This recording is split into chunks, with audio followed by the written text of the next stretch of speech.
नमस्कार दोस्तों, मेरा नाम है कल्पेश गर्ग और कल्पेश गर्ग 2.0 स्पिरिचुअल में आप सभी का एक बार फिर से वेलकम करता हूँ। दोस्तों, ये जो खास सीरीज है इसमें हम बात करते हैं आध्यात्मिकता, हमारे जीवन का और अध्यात्म का क्या रिलेशन है, उसका हमारे जीवन पर क्या प्रभाव पड़ता है, क्या कौन सी ऐसी खास चीज़ें हैं जिसके बारे में हमें जानना चाहिए, समझना चाहिए, ये सारी चीज़ें हम यहाँ पर डिस्कस करते हैं। तो आज एक महत्वपूर्ण सिद्धांत की मैं बात करने वाला हूँ और उस सिद्धांत का नाम है बो और काटो।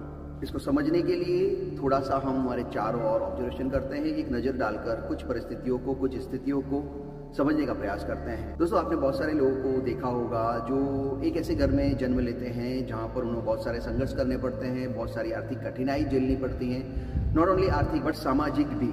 और दूसरी ओर कुछ ऐसे लोग होते हैं जो बहुत ही अच्छे घर में जन्म ले लेते हैं, उनके पास पैसा भी होता है, पहुँच भी होती है, एक अच्छा सामाजिक स्टेटस होता है, सब कुछ होता है। तो एक ही समय में दो अलग अलग व्यक्ति दो जगह पर जन्म ले रहे हैं, एक बहुत ही संघर्ष में जन्म ले रहा है और एक मुंह में चांदी की चम्मच लेके पैदा हो रहा है। इसको और स्पष्ट करूं तो इसको इस तरह से समझना चाहिए कि हमारे देश के जो प्रधानमंत्री हैं वो इस देश के राजा बने। इससे पहले भी बहुत सारे लोग प्रधानमंत्री बने, वो इस देश के राजा बने। उनके अंडर में बहुत सारे मिनिस्टर्स हैं, मतलब मंत्री हैं, वो भी एक तरह के राजा ही हैं। बहुत सारी चीज़ें, बहुत कुछ उनके पावर्स के अंदर है। बहुत सारे ऐसे लोग हैं जो बड़े बड़े घर में पैदा हुए हैं, बहुत सारे लोग राजनेता के घर में पैदा हो जाते हैं, बहुत सारे लोग बहुत बड़े बड़े अभिनेता या बहुत बड़े कलाकार के वहाँ पर जन्म ले लेते हैं, बहुत सारे लोग ऐसे हैं जो बहुत बड़े बड़े बिजनेसमैन के वहाँ जन्म ले लेते हैं और जन्म से ही वो करोड़ों अरबों रुपए के स्वामी बन जाते हैं। और ऑन दी अदर एंड कुछ ऐसे लोग हैं जो झुग्गी झोपड़ियों में पैदा होते हैं, उनको खाने के फांफे पड़ते हैं, उनके पास पहनने के लिए कपड़े नहीं होते, वो पढ़ नहीं पाते, वो अपना इलाज नहीं करवा पाते हैं। तो ये दोनों स्थितियों को देखो, इन दोनों स्थिति को देख के थोड़ा सा बैठो और चिंतन करो कि ऐसा क्यों होता है। आपने भी इसके बारे में चिंतन किया होगा और कोई ना कोई विचार आपके दिमाग में आया होगा, इसका कोई ना कोई सॉल्यूशन आपने ढूंढा ही होगा। पर एक सॉल्यूशन इसका जो है वो मैं आपको बताना चाहता हूँ। आज हमें जो कुछ भी मिल रहा है, आज हमारी जो स्थिति है वो हमारे पिछले जन्मों के कर्मों की वजह से है और इसको बोला जाता है आपके प्रारब्ध। आज आपके साथ जो भी अच्छा हो रहा है वो भी आपके पिछले जन्मों के कर्मों की वजह से हो रहा है और आज आपके साथ जो कुछ बुरा हो रहा है वो भी आपके पिछले जन्मों के कर्मों की वजह से हो रहा है। शॉर्ट ये कहा जाए कि हम आज हमारे अच्छे या बुरे कर्मों को भुगत रहे हैं। अगर अच्छा हो रहा है तो आप अच्छे कर्मों का फल प्राप्त कर रहे हैं, अगर आपके साथ बुरा हो रहा है तो बुरे कर्मों का फल प्राप्त कर रहे हैं। अब ये जो लोग जन्म से बड़े बड़े घर में पैदा हो गए, करोड़ों के संपत्ति के मालिक बन गए, ऐसा इनके साथ क्यों हुआ, इसके बारे में समझ लेते हैं। ऐसा इनके साथ इसलिए हुआ है क्योंकि इन्होंने पिछले जन्म में इनके पास जो भी संपत्ति थी वो सब दूसरे लोगों के लिए न्यौछावर कर दी। लोक कल्याणकारी कार्य के लिए बहुत ही खुले दिल से उन्होंने लुटाया और इन्होंने जो लुटाया उससे 10 क्या 20 क्या 100 गुना करके ईश्वर ने उनको वापस दिया। दोस्तों, एक सिद्धांत है बो और काटो का सिद्धांत। ये सिद्धांत ये कहता है कि अगर आप इस प्रकृति में गेहूं का एक दाना बोते हो तो ये प्रकृति उस गेहूं के 100 दाने आपको रिटर्न में देती है। अगर आप मक्का का एक दाना बोते हो तो वो मक्का का दाना है वो आपको 50 से 60 मक्के के दाने देगा। तो कहने का मतलब है कि खेत के अंदर आप जो भी बोते हो वो बहुत गुना, ज्यादा गुना होकर आपको रिटर्न मिलता है। तो इसी तरह से ये जो संसार है वो हमारे भगवान का खेत है। अगर आपके पास जो भी संपत्ति है, जो भी धन है, जो भी योग्यता है, अगर आपने भगवान के खेत में बोली तो एक समय ऐसा आएगा कि आपको 10 गुना नहीं, 20 गुना नहीं, हजारों गुना होकर वापस मिलेगा।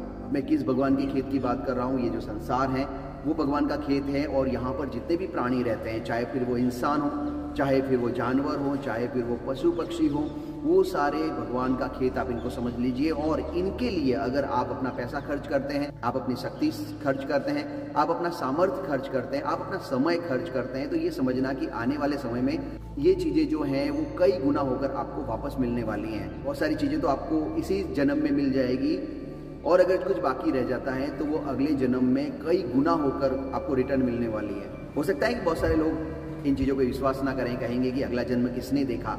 अरे बाबा, नहीं देखा है तो आपके सामने कुछ ऐसे लोग जो बड़े बड़े घरों में पैदा हुए हैं उनका जीवन देख लो। कोई संयोग नहीं है कि वो ऐसे ही वहाँ पर पैदा हो गए। उनके पिछले जन्मों के ऐसे कर्म थे कि उनको यहाँ पर आज इतना सब कुछ मिला है और आज इस जन्म में जो कर रहे हैं वो उसको अगले जन्म में मिलने वाला है। तो चलिए हम भी ये कुछ प्रयास करें कि हमारे जीवन में हमारे समय का एक हिस्सा, हमारे धन का एक हिस्सा, हमारी प्रतिभा का एक हिस्सा हम समाज के कल्याण के लिए, लोक कल्याण के लिए खर्च करना सीखें। और मैं आपको विश्वास दिलाता हूँ कि ये चीज़ें व्यर्थ नहीं जाएगी।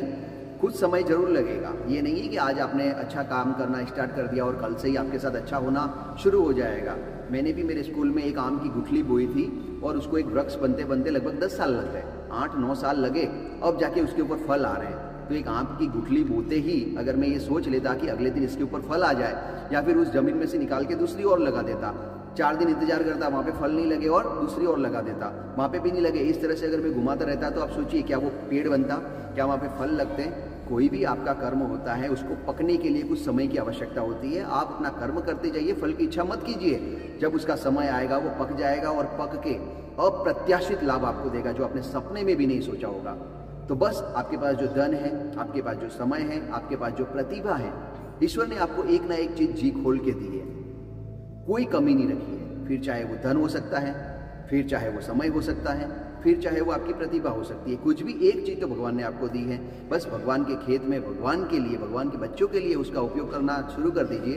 फिर देखिए आने वाले समय में वो चीजें कितने गुना रिटर्न होकर आपके पास आती हैं। आशा करता हूँ इस वीडियो में दी गई जानकारी आपको पसंद आई होगी। अगर आप मेरी बात से सहमत हैं तो इस वीडियो को अपने दोस्तों के साथ शेयर जरूर करना। आज तक के लिए इतना ही, अगली वीडियो में फिर मिलेंगे, तब तक के लिए जय हिंद, जय भारत, जय भारत।